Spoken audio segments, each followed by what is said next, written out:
Hello team and welcome back to the PokéLab. So we've been gone for a few weeks there, but we're back baby, we're back. And since we've been gone, some big things have actually happened to the channel. The channel has now been monetized, which only means one thing. I get it. I get it. So the more money that we'll be making, the more money we'll be actually spending in the channel. Therefore it's only going to be bringing you better content. And we're going to actually be jumping into something a bit different today and taking a break from the progression series, which we will get back to very shortly. But let's dive straight into this. So we're actually going to be starting off our card collecting journey. What you'll see from the channel is going to be pack openings, card purchases and graded submissions and returns.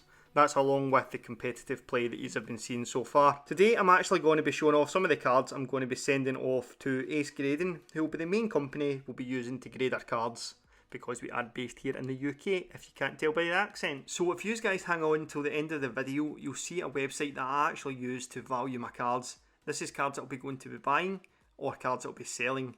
Anyway, a few months ago I decided to pick up 10 packs of Detective Pikachu.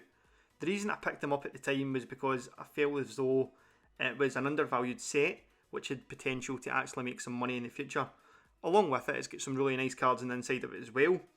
One of the goals that I've got for myself is I would love to actually own a master set of Ace 10s. So this is the set that I'm going to be concentrating on to try and complete. As you'll see through the video, you'll see a few cards that I'll be planning on sending.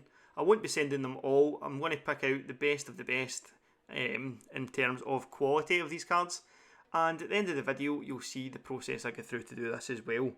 The set itself is actually full of holos. There's some popular Pokemon in it such as Charizard, Greninja, Pikachu and Mewtwo, along with some other Pokemon who had a really big part in the movie such as Mr. Mime, Bulbasaur, Ditto and everyone's favourite Psyduck.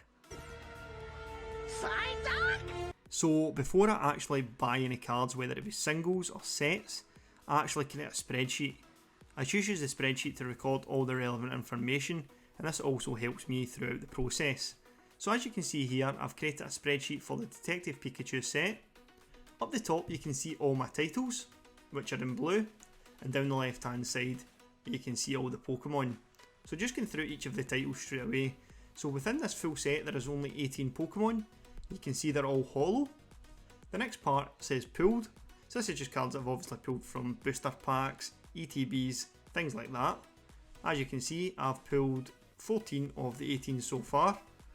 Over at the next part you can see bought cards, so you can see cards that I've either bought or still need to buy. So if I hadn't bought any of these, they'd have a little tick in them, but as you can see I've not bought any of them yet. I'm still looking for 4 of them. Card prices, so this is an average that I've done basically. I got all my information from eBay. So what I actually do is I would pop over to eBay, go to previously sold cards. So for example Bulbasaur, I would check out the last 10 cards that I'd sold and I would average out the price to find out exactly how much that card should be selling for. But obviously you have to take into consideration condition and things like that as well. You have to be really careful if you're buying single cards from eBay. And then at the next part you can see the graded price. So I've got graded 9 and graded 10. Really anything below this I'm not really interested in. I'll be looking to keep and collect all my graded 10s, and my graded 9s more than likely will be up for sale. So regarding all this information for the graded cards, I've actually had to base it off of PSA. I do plan on grading my cards with Ace Grading, but obviously they've only been around for around 6 months. So it's just not long enough to get the relevant information. So I actually collect all this information from a different website. I don't use eBay for this. I actually use a website called PokePrice, which I'm going to jump over to just now so I can walk through how I exactly do that. It works very similar to eBay. I just look at previously sold cards and I do an average from there. But let's just jump into it. So as you can see, that's us finally on the website here, and I'm just going to walk through it. Straight away you can search whatever card you're looking for, which makes it pretty easy. So for example, if I was searching for a certain Mew, I would type in Mew, and then as you can see it pops up with a few different options there. But the way I would normally do it is I would pop over to here where it says sets, pop into that, and then it will show you every single set that's out just now. And for example, what we'll do is we'll actually look for Detective Pikachu, if we can see it. So there we go there, and then it pops up with a full list. So you can see that's all 18 Pokemon that I went through earlier on, and from here you can then click into whatever Pokemon that you're looking for, and then it shows you how many times the card has been graded with PSA. So as you can see, within PSA, 134 have been graded as a 10, 123 is a 9, 14 is an 8, 2 is a 7, and then 0 for the rest. And then if you actually scroll down, you can see recently sold cards from auctions on eBay. And you can actually sort this by date, or you can actually sort it by grade or price, whatever one you want. And this is the way that I would look it up, and then I would do my averages. So all I would do is I would set it to the most recent date, and then I would go down my list from there, add it into an average calculator, and work it out.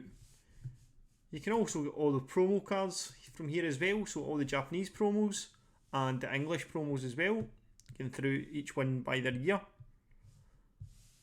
And it's really handy, and it does have most of the modern sets here as well. If you actually pop down to the very bottom, you can see that you've got Fusion Strike.